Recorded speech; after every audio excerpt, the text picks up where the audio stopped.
Hello friends, welcome to my YouTube channel. आज हम आपको कॉन्जक्शन और इंटरजेक्शन के बारे में बताने जा रहे हैं। तो चलिए शुरू करते हैं। कॉन्जक्शन कॉन्जक्शन मीन्स क्या होता है? संयोजक, संयोजक सूचक। तो संयोजक, तो सबसे पहले इसकी definition, a conjunction is a word used to join words, phrases, clauses or sentences together. अब यहाँ पे समझिए आप कॉन्जंक्शन होता क्या है। कॉन्जंक्शन मीन सबसे पहले जोड़ने वाला, जो जोड़ने का कार्य करता है उसी को ही हम कॉन्जंक्शन कहते हैं। तो कॉन्जंक्शन किसको किसको जोड़ता है? वर्ड्स मतलब शब्दों को जोड़ता है, वाक्यांशों को जोड़ता है और उपवाक्यों को भी जोड़ता है और वाक्यों को जोड़ता है। किसको किसको जोड़ता है? शब्दों को, फ्रेजेस, वाक्यांशों को, उपवाक्यों को और सेंटेंसेस यानी कि वाक्यों को, सभी को साथ में जोड़ता है। इसी को हम क्या कहते हैं? इंग्लिश में इसको कॉन्जंक्शन कहते हैं। इंग्लिश में इसको क्या कहते हैं? कॉन्जंक्शन कहते हैं। और इसी को संयोजक सूचक भी कहते हैं, ठीक, जोड़ने वाला। तो एग्जाम्पल से यहाँ इसको और अच्छे से तरीके से समझते हैं। Reena and Veena are sisters. Reena and Veena sisters हैं, रीना और वीना बहनें हैं। I am poor but you are rich. मैं गरीब हूँ लेकिन तुम रिच हो, अमीर हो। He gets up early therefore he is healthy. वह जल्दी उठता है इसीलिए वह स्वस्थ है। The world is bright when the sun rises. संसार रोशन होता है जब सूरज उगता है। संसार में रोशनी आ जाती है जब सूरज उग जाता है, ठीक। तो ये इसमें से आपका देखिए एंड, बट, देयर फॉर और व्हेन, ये वर्ड क्या है? ये जितने वर्ड हैं जिनको अंडरलाइन वर्ड हैं ये सभी क्या हैं? आपके कॉन्जंक्शन हैं, ठीक। ये दो वाक्यों को जोड़ने का कार्य करते हैं।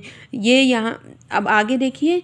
फॉर एग्जाम्पल देखिए यहाँ पे कुछ कंजंक्शन है जैसे that, yet, while, therefore, और हो गया not only but also, either और, नाइदर नॉर, और एज वेल एज। ये सब आपके क्या हैं? ये सब आपके कॉन्जंक्शन वर्ड हैं, ठीक। संयोजक सूचक शब्द हैं, सभी जोड़ने का कार्य करते हैं। कॉन्जंक्शन के बारे में आप एक नोट भी लिख लीजिए। कॉन्जंक्शन ओनली ज्वाइन, मतलब ये सिर्फ ज्वाइन करने का एक कनेक्टिंग वर्ड है। ये सिर्फ ज्वाइन करने का ही कार्य करता है, इसके अलावा ये और कोई दूसरा कार्य नहीं करता है, ठीक। तो आपको कॉन्जंक्शन समझ में आ गया। कॉन्जंक्शन मतलब ऐसा शब्द है जो शब्दों और वाक्यों या उपवाक्यों को जोड़ने का कार्य करता है, उसे ही हम कॉन्जंक्शन कहते हैं। और फॉर एग्जांपल के लिए जैसे that, yet, while, as well as, therefore, not only but also, और आइदर और, नाइदर नॉर, ये सब आपकी कॉन्जंक्शन वर्ड हैं, ठीक। अब आगे देखते हैं क्या काइंड्स ऑफ कॉन्जंक्शन। तो काइंड्स ऑफ कॉन्जंक्शन में देखिए पहले नंबर में कोऑर्डिनेटिंग कॉन्जंक्शन और दूसरे नंबर में क्या है? सब ऑर्डिनेटिंग कॉन्जंक्शन।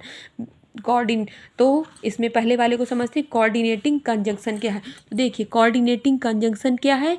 जो शब्द एक ही स्तर के शब्द समूहों को जोड़ने का कार्य करते हैं उन्हें क्या कहते हैं? कोऑर्डिनेटिंग कंजंक्शन कहते हैं। एक ही स्तर के शब्द समूहों का जोड़ने का जो कार्य करता है, जो कंजंक्शन, तो उसे ही हम कोऑर्डिनेटिंग कंजंक्शन कहते हैं। फॉर एग्जांपल नाउन को नाउन से जोड़ता है, देखिए नाउन को नाउन से ही जोड़ता है, एडजेक्टिव को एडजेक्टिव से ही जोड़ेगा और एडवर्ब को एडवर्ब से ही जोड़ेगा। तो ये है आपका कोऑर्डिनेटिंग कंजंक्शन। और कोऑर्डिनेटिंग कंजंक्शन में कौन कौन से वर्ड हैं? जैसे और, also, too, but, yet, ETC और भी हैं। और जैसे फॉर एग्जांपल इसको देखिए वर्ड में यूज़ करके, हाँ, फॉर, आइदर और, नॉट ओनली बट आल्सो, ये सब आपके इसी में आते हैं। अब आगे देखिए इसको सेंटेंस में यूज़ करके देखते हैं कोऑर्डिनेटिंग कॉन्जंक्शन को। Mohan and Sohan are brothers. Mohan और सोहन भाई हैं। तो यहाँ पे देखिए मोहन भी नाउन है और सोहन भी नाउन है, ठीक। तो ये दोनों नाउन को कौन जोड़ता है? एंड, नाउन और नाउन को जोड़ने का कार्य कर रहा है। तो ये क्या है? कोऑर्डिनेटिंग कॉन्जंक्शन, जो नाउन और नाउन को जोड़ता है, एक ही स्तर के शब्दों को जोड़ता है ये, ठीक है। कोऑर्डिनेटिंग कॉन्जंक्शन के बारे में आप अच्छे से समझ लीजिए। एक ही स्तर के शब्दों को जोड़ने का कार्य करता है। नाउन को नाउन से ही जोड़ेगा, नाउन को एडजेक्टिव से नहीं जोड़ेगा, नाउन को नाउन से, एडजेक्टिव को एडजेक्टिव से और एडवर्ब को एडवर्ब से ही जोड़ेगा। अगला एग्जाम्पल लेते हैं, जैसे he is rich but dishonest. Rich और डिसऑनेस्ट आपके क्या हैं? ये दोनों एडजेक्टिव हैं और इनको कौन जोड़ रहा है? बट। तो बट और एंड हमारे क्या हैं? कोऑर्डिनेटिंग कॉन्जंक्शन। ये दोनों क्या है? हमारे कोऑर्डिनेटिंग कॉन्जंक्शन, ठीक। और एक और है जैसे I know both Hindi and English, मैं दोनों को जानता हूँ, हिंदी और इंग्लिश दोनों को जानता हूँ। हिंदी भी नाउन है और इंग्लिश भी नाउन है, तो यहाँ पे इसने किसको किसको जोड़ा है, नाउन और नाउन को ही जोड़ा है। ठीक, तो कोऑर्डिनेटिंग कॉन्जंक्शन के बारे में आपको अच्छी से समझ में आ गया होगा कि जो एक ही स्तर के शब्दों को और वाक्य एक ही स्तर के शब्दों को जोड़ने का कार्य करता है, उसे ही हम कोऑर्डिनेटिंग कॉन्जंक्शन कहते हैं। जैसे नाउन को नाउन से जोड़ेगा, एडजेक्टिव को एडजेक्टिव से ही जोड़ेगा, एडवर्ब को एडवर्ब से जोड़ेगा। तो ये अब अगला नंबर 2 में है सबऑर्डिनेटिंग कॉन्जंक्शन। सबऑर्डिनेटिंग कॉन्जंक्शन क्या है, इस कॉन्जंक्शन में एक आपका प्रिंसिपल क्लॉज होता है और एक आपका सबऑर्डिनेटिंग क्लॉज होता है। प्रिंसिपल क्लॉज मतलब प्रधान उपवाक्य, और दूसरा होता है आपका सबऑर्डिनेटिंग क्लॉज यानी कि आश्रित उपवाक्य, यानी कि जिसमें जो सबऑर्डिनेट क्लॉज होता है अपना अर्थ पूरा करने के लिए दूसरे पर निर्भर रहता है, दूसरे क्लॉज पर निर्भर रहता है। प्रिंसिपल क्लॉज को हम मेन क्लॉज भी कहते हैं और सबऑर्डिनेट क्लॉज को डिपेंडेंट क्लॉज भी कहते हैं, क्योंकि ये अपना अर्थ पूर्ण करने के लिए प्रिंसिपल क्लॉज पर आश्रित रहता है। ठीक, तो इसमें दो उपवाक्य होते हैं, प्रिंसिपल क्लॉज और सबऑर्डिनेट क्लॉज।